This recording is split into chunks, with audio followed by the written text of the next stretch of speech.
Section 240.21 of the National Electrical Code states that overcurrent devices shall be located where they are readily accessible without resorting to portable ladders, chairs, or similar means.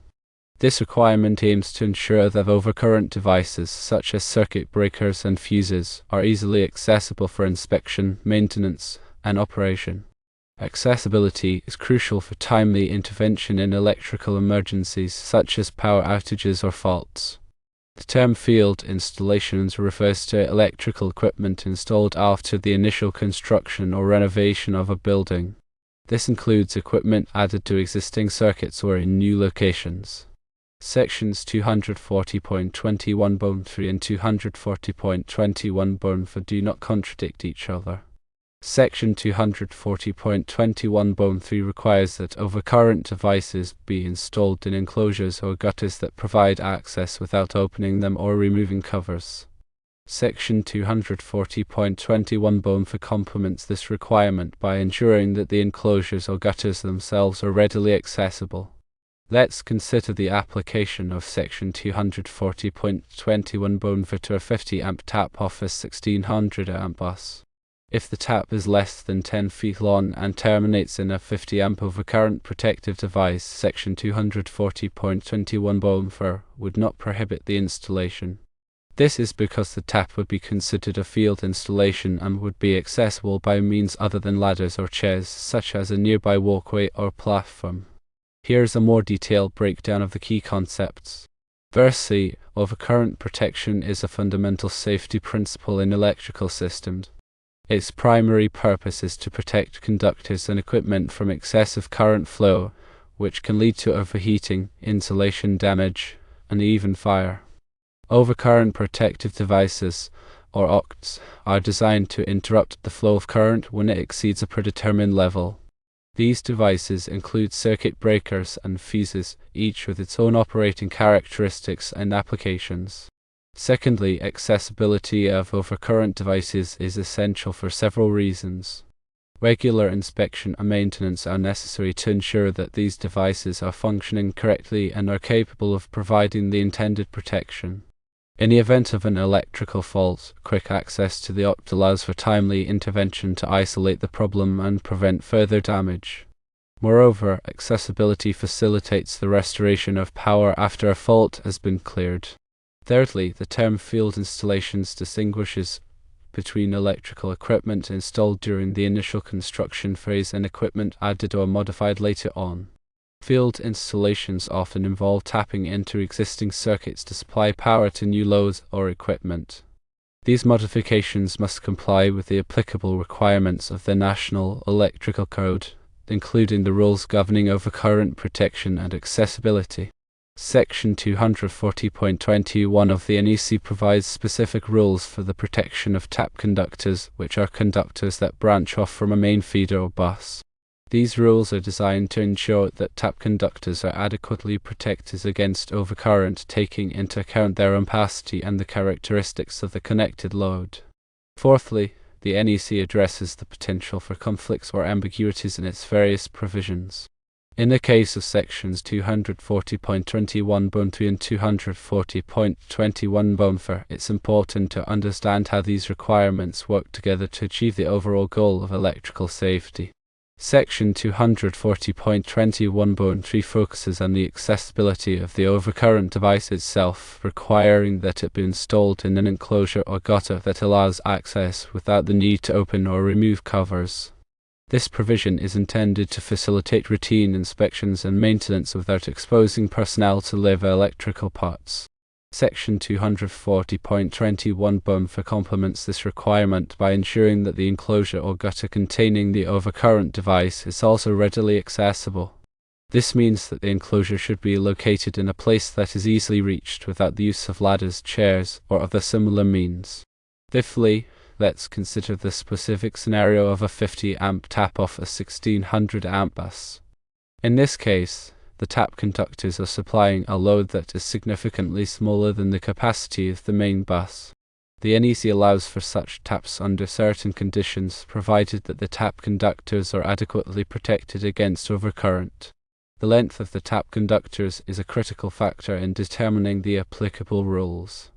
If the tap conductors are relatively short, typically 10 feet or less, they may be protected by the overcurrent device at the point where they terminate rather than at the point where they tap off the main bus. However, the tap conductors must still have an ampacity that is sufficient to carry the load they supply. Sixthly, the exception provided in section 240.21 BOM recognizes that field installations may not always be located in readily accessible locations. In some cases, it may be necessary to install overcurrent devices in areas that are not easily reached, such as on rooftops or in elevated equipment rooms. However, the NEC requires that these installations be made in a way that ensures accessibility for qualified personnel who are trained to work on electrical equipment. This may involve providing permanent access ladders, platforms, or walkways. Seventhly, compliance with the NEC is essential for ensuring the safety and reliability of electrical systems. Electrical inspectors are responsible for verifying that installations meet the requirements of the code and for identifying any potential hazards. It's important to consult with a qualified electrical contractor or engineer to ensure that your electrical installations comply with all applicable codes and standards. Eighthly, the ampacity of a conductor is its current carrying capacity, expressed in amps.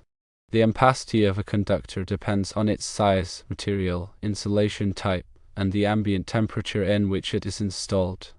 The NEC provides tables that specify the ampacity of various types of conductors under different conditions.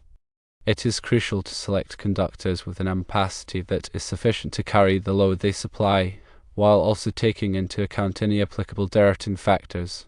Ninthly, overcurrent protection is typically provided by circuit breakers or fuses. Circuit breakers are electromechanical devices that automatically interrupt the flow of current when it exceeds a predetermined level. They can be reset after a fault has been cleared, allowing for the restoration of power. Fuses, on the other hand, are single-use devices that melt and interrupt the flow of current when subjected to an overcurrent. Fuses must be replaced after they have blown. Tenthly, the selection of the appropriate overcurrent device depends on several factors, including the ampacity of the conductors being protected, the characteristics of the connected load, and the available fault current. The overcurrent device should be sized to protect the conductors against overcurrent without nuisance tripping under normal operating conditions.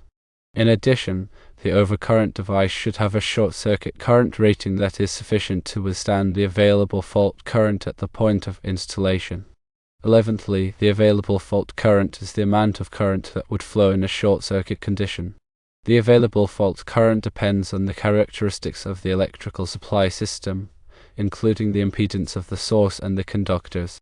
It is important to calculate the available fault current at various points in the electrical system to ensure that the overcurrent devices have an adequate short-circuit current rating. 12thly, the National Electrical Code is a comprehensive set of rules and guidelines for the safe installation of electrical wiring and equipment. The NEC is updated every 3 years to reflect changes in technology and industry best practices. It is essential for electrical contractors, engineers, and inspectors to stay up to date on the latest version of the NEC to ensure that their installations comply with the current requirements.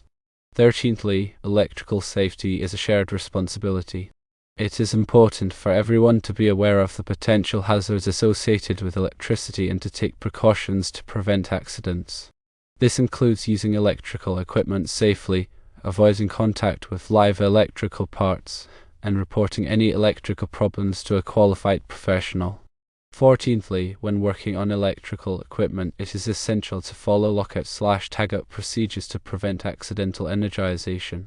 Lockout/tagout involves disconnecting the power supply to the equipment and attaching a lock and tag to the disconnect switch to indicate that the equipment is being worked on. This helps to ensure that the equipment cannot be accidentally energized while someone is working on it. 15thly, arc flash is a dangerous phenomenon that can occur when a short circuit or other electrical fault creates an arc of electrical energy. Arc flash can cause severe burns, blindness, and even death. It is important to take precautions to prevent arc flash, such as wearing appropriate personal protective equipment and following safe work practices. 16thly, grounding is an important safety measure that helps to prevent electrical shock. Grounding involves connecting the non-current carrying metal parts of electrical equipment to the earth, providing a path for fault current to flow back to the source. This helps to trip the overcurrent device and energize the equipment in the event of a ground fault.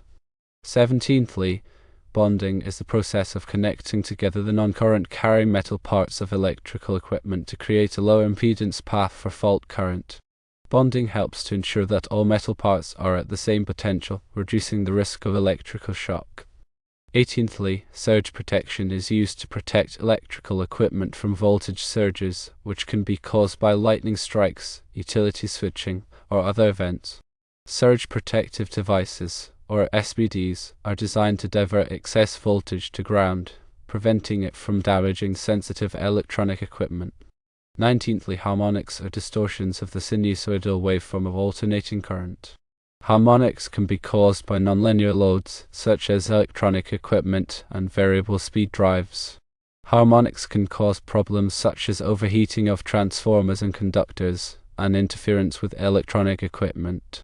20thly, power quality is a measure of the quality of electrical power.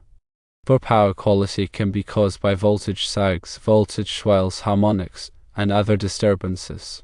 Poor power quality can cause problems such as equipment malfunction, data loss, and increased energy consumption. 21stly, energy efficiency is the practice of using less energy to perform the same task. Energy efficiency can be achieved through a variety of measures, such as using energy-efficient lighting, appliances, and equipment, and improving insulation and building sealing.